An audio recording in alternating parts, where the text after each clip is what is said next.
আজি যেহেতু অসম দিবস আৰু আজি নাজিৰাটো অসম চৰকাৰৰ সাংস্কৃতিক পৰিক্ৰমা বিভাগ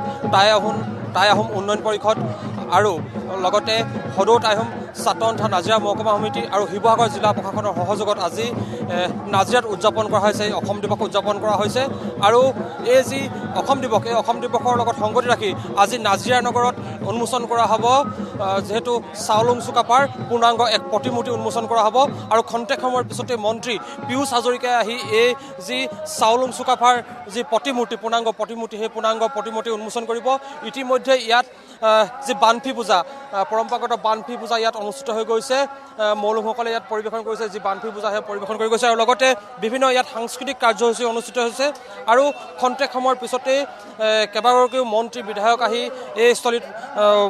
উপস্থিত হ'বহি আৰু এই প্ৰতিমূৰ্তি চুকাফাৰ প্ৰতিমূৰ্তি উন্মোচনৰ পিছতেই নাজিৰাৰ যি খেলপথাৰ সেই খেলপথাৰত অনুষ্ঠিত হ'ব এখন মুকলি সভা অনুষ্ঠিত হ'ব আৰু ইতিমধ্যে আচলতে সকলো সাজু হৈ উঠিছে বুলি ক'ব লাগিব এই মুহূৰ্তত যিহেতু খন্তেক সময়ৰ পিছতে টাই আহোম উন্নয়ন পৰিষদৰ আচলতে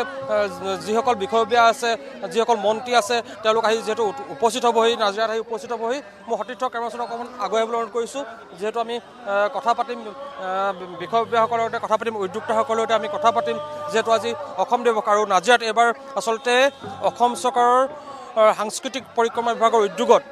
টাই আহোম উন্নয়ন পৰিষদৰ উদ্যোগত আৰু শিৱসাগৰ জিলা প্ৰশাসন সদৌ টাই আহোম ছাত্ৰ সন্থা আটাচৰ সহযোগত ইয়াত অনুষ্ঠিত হৈছে আমি কথা পাতিম যিহেতু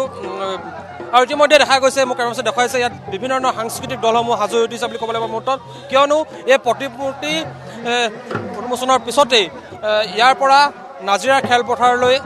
এক সাংস্কৃতিক শোভাযাত্ৰা উলিওৱা হ'ব গতিকে এইসকলো ইতিমধ্যে সাজু হৈ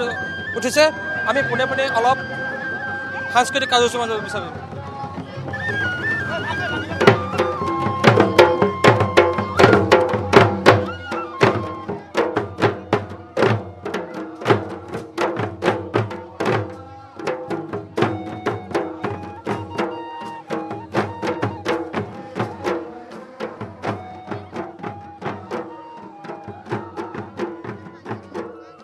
হয় এটা কথা ক'ব লাগিব এইদৰে বিভিন্ন আচলতে সাংস্কৃতিক দলসমূহ সাজু হৈ উঠিছে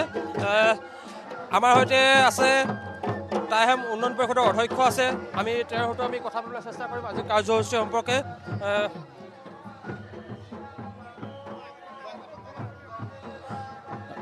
কি ক'ব যিহেতু আজি ইয়াত কেন্দ্ৰীয়ভাৱে আজি অসম দিৱস উদযাপন কৰা হৈছে কি ক'ব আজি অসম চৰকাৰৰ সাংস্কৃতিক পৰিক্ৰমা বিভাগৰ উদ্যোগত আৰু টাই আহোম ডেভেলপমেণ্ট কাউন্সিল আৰু শিৱসাগৰ জিলা প্ৰশাসনৰ সহযোগত আৰু টাই আহোম ছাত্ৰ সন্থা নাজিৰা মহকুমা সমিতি এই সহযোগ ইয়াত আগবঢ়াইছে ইয়াত অসম দিৱস উদযাপন কৰা হৈছে নাজিৰা খেলপথাৰত আৰু তাৰ লগতে সংগতি ৰাখি কাউন্সিলৰ উদ্যোগত যি আমাৰ চাওলুং চুকাফা প্ৰতিমূৰ্তি উদ্যান নিৰ্মাণ কৰা হৈছিলে তাৰ শুভ উদ্বোধন হ'ব এতিয়া অসমৰ সন্মানীয় মন্ত্ৰী সামাজিক আৰু ন্যায় সবলীকৰণ বিভাগৰ মন্ত্ৰী পীয়ুষ হাজৰিকা ডাঙৰীয়া উপস্থিত হৈছেহি তেওঁ খন্তেক সময়ৰ পিছত এইটো উদ্বোধন কৰিব লগতে আমাৰ বিমল বৰা ডাঙৰীয়া কেবিনেট মিনিষ্টাৰ যোগেন মোহন ডাঙৰীয়া ধৰ্মেশ্বৰ কোঁৱৰ ডাঙৰীয়া সুশান্ত বৰগোহাঁই ডাঙৰীয়া তৰংগ গগৈ ডাঙৰীয়া চক্ৰধৰ গগৈ সকলো আহি ইয়াতে উপস্থিত হৈছে আৰু খন্তেক সময়ৰ পিছতে এই প্ৰতিমূৰ্তি ৰাইজৰ কাৰণে তেওঁলোকে আগবঢ়াই দিব দিছোঁ পাপৰি এটা কথা ক'ব লাগিব আৰু খন্তেক সময়ৰ পিছতে আচলতে মন্ত্ৰী যি পীয়ুষ হাজৰিকা তেওঁ আহি এই ক্ষেত্ৰত আচলতে উপস্থিত হ'বহি আৰু তেওঁ আহি আচলতে এই যি চাওলুং চুকাফাৰ প্ৰতিমূৰ্তি তেওঁ আহি উন্মোচন কৰিব পাপৰি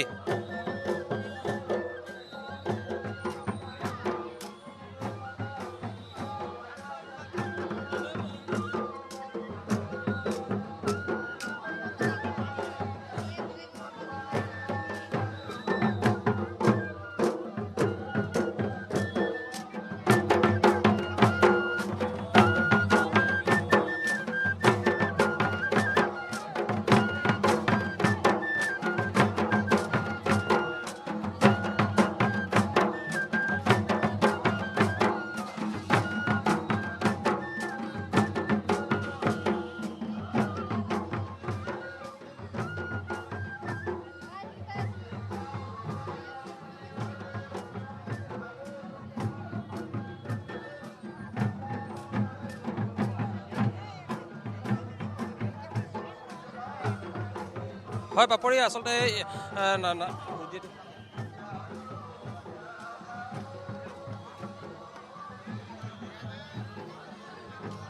হয় আচলতে পাপৰি আচলতে নাজিৰাৰ বিভিন্ন প্ৰান্তৰ পৰা এইদৰে ৰাইজক ওলাই আহিছে যিহেতু এইবাৰ কেন্দ্ৰীয়ভাৱে ইয়াত আপোনাৰ উদযাপন কৰা হৈছে এই চুকাফা দিৱস আৰু অসম দিৱস ৰাজ্য চৰকাৰৰ যি সাংস্কৃতিক পৰিক্ৰমা বিভাগ টাই আহোম উন্নয়ন পৰিষদ আৰু সদৌ টাই আহোম ছাত্ৰ সন্থা নাজিৰা মহকুমা সমিতিৰ সহযোগত যিহেতু এই কাৰ্যসূচী অনুষ্ঠিত হৈছে আৰু ঘণ্টাক্ষমৰ পিছতে ইয়াত বিভিন্ন আচলতে মন্ত্ৰী বিধায়কসকল আহি উপস্থিত হ'বহি ইতিমধ্যে সাংস্কৃতিক দলসমূহ ইতিমধ্যে সাজু হৈ উঠিছে বুলি ক'ব লাগিব তেওঁলোকে যিহেতু এই যি সাংস্কৃতিক শোভাযাত্ৰা এই সাংস্কৃতিক শোভাযাত্ৰাত অংশগ্ৰহণ কৰিব এই প্ৰতিমূৰ্তি উন্মোচন স্থানৰ পৰা নাজিৰা খেলপথাৰলৈকে তেওঁলোকে এই যি শোভাযাত্ৰা সেই শোভাযাত্ৰাত তেওঁলোকে অংশগ্ৰহণ কৰিব এই সাংস্কৃতিক দলসমূহে মোৰ কেমেৰা পাৰ্চন দেখা গৈছে ইয়াৰ পৰিৱেশ দেখা গৈছে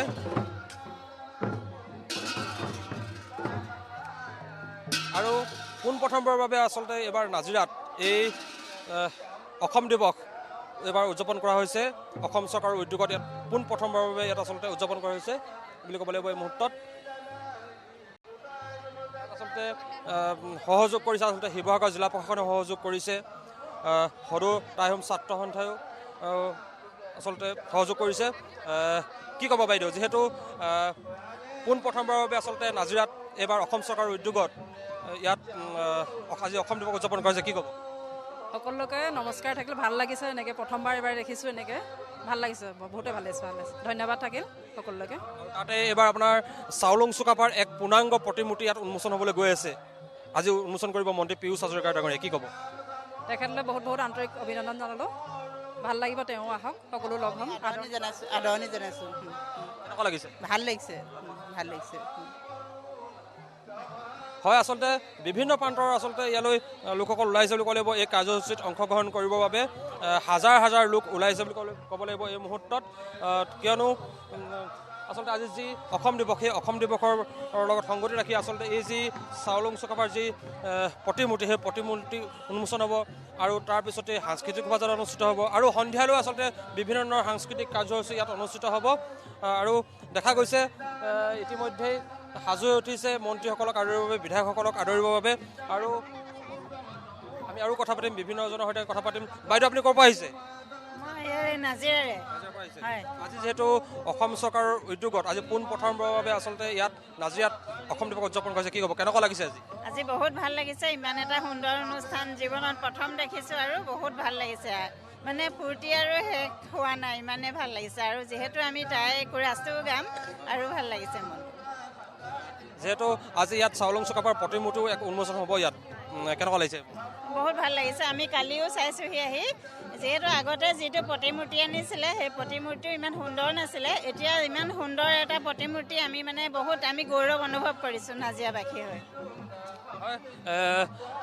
আমি পোনে পোনে আচলতে ইয়াত যি বানফুই পূজা অনুষ্ঠিত হৈ আছে আমি সেই বানফুই পূজাৰ মাজলৈ আমি যাব বিচাৰিম মই সতীৰ্থক দেখাবলৈ অনুৰোধ কৰিছোঁ যিহেতু ইয়াত বানফি পূজা অনুষ্ঠিত হৈ আছে মোক কেমেৰাত দেখুৱাইছে কিদৰে আচলতে বিভিন্ন প্ৰান্তৰ মৌলুংসকলে আহি এই যি বানফি পূজা সেই বানফি পূজাত অংশগ্ৰহণ কৰিছে বিভিন্ন ধৰণৰ আচলতে পৰম্পৰাগত ৰীতি নীতি অনুসৰি ইয়াত আচলতে যি বানফি পূজা সেই বানফি পূজা ইয়াত অনুষ্ঠিত হৈছে বুলি ক'ব লাগিব এই মুহূৰ্তত বিভিন্ন প্ৰান্তৰ মৌলুংসকল ইয়ালৈ পুৱাই ওলাই আহিছে আৰু তেওঁলোকে এইদৰে আচলতে যি বানফি পূজা সেই বানফি পূজাত ভাগ লৈছে প্ৰতিমূৰ্তি উন্মোচনৰ পূৰ্বে আমাৰ সৈতে এগৰাকী আচলতে অসমৰ আচলতে জনপ্ৰিয় অভিনেত্ৰী আছে প্ৰিয়ম পল্লৱী আছে আমি তেওঁৰ সৈতে কথা পাতিম বাইদেউ কি ক'ব যিহেতু আজি অসম দিৱস আৰু আপুনিও এই অসম দিৱসত আপুনি অংশগ্ৰহণ কৰিবলৈ ওলাই আহিছে কি ক'ব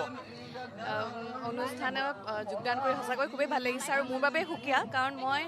অসম দিৱসৰ এই অনুষ্ঠানত মই প্ৰথমবাৰ তেনেকৈ যোগদান কৰিছোঁ আৰু হয়তো আমি ইতিমধ্যে সকলোৱে জানো যে 600 বছৰ ৰাজত্ব কৰা আমাৰ প্ৰথমজন স্বৰ্গদেউ য'ত তেওঁ বৰ অসমৰ ভেটি বান্ধিছিলে আমাৰ চাউলুং চুকাফা তেওঁৰ যিটো আমাৰ দেশৰ প্ৰতি থকা বীৰত্ব আমাৰ বিচক্ষণতা লগতে অৱদানৰ প্ৰতি যিখিনি যে তেখেতৰ প্ৰতি শ্ৰদ্ধা জনাই এই অনুষ্ঠানটি আজি দিৱসটি উদযাপন কৰা হয় গতিকে তেখেতে সৃষ্টি কৰা এই অসমখনৰ বাবে আমি সকলোৱে অসম অসমীয়া বুলি নিজকে পৰিচয় দিব পাৰোঁ লগতে আমি নিজৰ অসমখনক আমি লৈ গৌৰৱ কৰোঁ গতিকে আমাৰ জ্যেষ্ঠসকলে যিদৰে এই অসম দিৱসটি উদযাপন কৰিছে গতিকে তেওঁলোকৰ পৰা আমি অনুকৰণ কৰি আমাৰ প্ৰজন্ম লগতে আমাৰ উঠি অহা প্ৰজন্মসকলেও এই কথাখিনি অনুকৰণ কৰি আমাৰ ভৱিষ্যতলৈ যিটো অসম দিৱস বা অসমৰ প্ৰতি যিখিনি শ্ৰদ্ধা ভক্তি একতা সেইটো এনেদৰে চলাই লৈ যাব বুলি আশা কৰিলোঁ ধন্যবাদ দিছোঁ মোৰ সতীৰ্থক পুনৰ আচলতে এই পূজাৰ পৰিৱেশ দেখাবলৈ অনুৰোধ কৰিছোঁ যি বানফি পূজা অনুষ্ঠিত হৈছে সেই পূজাৰ কিছু পৰিৱেশ দেখাবলৈ অনুৰোধ কৰিছোঁ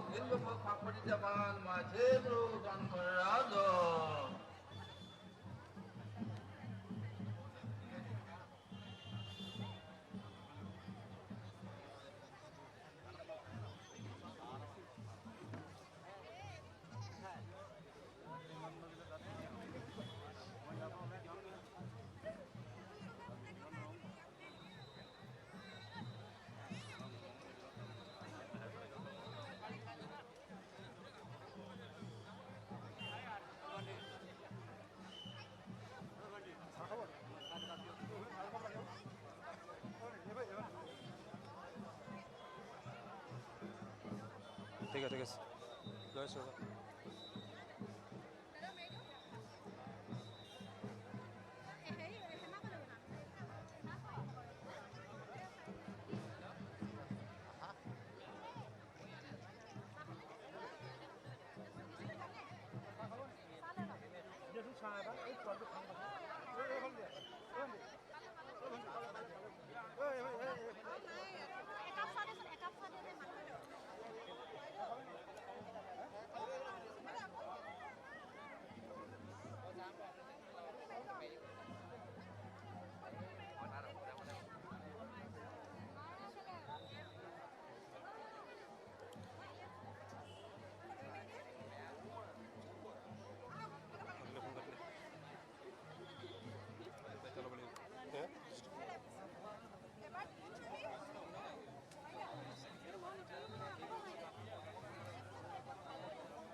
বাই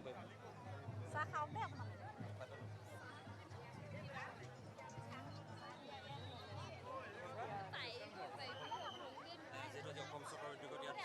আপোনাৰ চুকাফা দিৱস অনুষ্ঠিত হৈছে আপুনি অংশগ্ৰহণ কৰিবলৈ আছে কাৰ্যসূচী আৰু আপুনি আহোমৰ বাবে আপুনি বিভিন্ন আচৰণৰ বিভিন্ন সময়ত বিভিন্ন গীত গাই পৰিৱেশন কৰি আহিছে কি ক'ব আজিৰ দিনটোৰ পৰা আৰম্ভ কৰি আপোনাৰ আজিৰ দিনটো আচলতে মোৰ কাৰণে সদায় বিশেষ আৰু আমাৰ প্ৰথম অসমীয়া বুলি আমি যাক কওঁ আমাৰ চাওফা চাউলুং চুকাফা হয়তো তেওঁ নহা হ'লে আজি আহোম সমাজৰ অস্তিত্ব নাথাকিলেহেঁতেন বা অসমীয়া এই বৰ অসম বুলি আমি যাক কওঁ তাৰ অস্তিত্ব নাথাকিলে হয় গতিকে তেওঁক আমি সদায় স্মৰণ কৰোঁ এই পবিত্ৰ দিনটো 2 ডিচেম্বৰ তাৰিখ আৰু আজি সদৌ টাই আহোম ছাত্ৰ সন্থা লগতে টাই আহোম উন্নয়ন পৰিষদ আৰু সাংস্কৃতিক পৰিক্ৰমা বিভাগ এই তিনিটা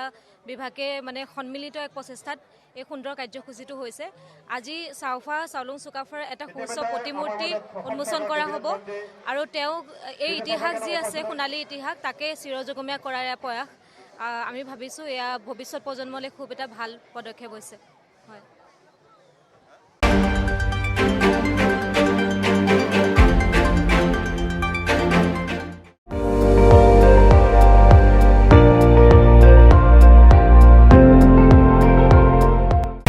আপুনি চাই আছে ND24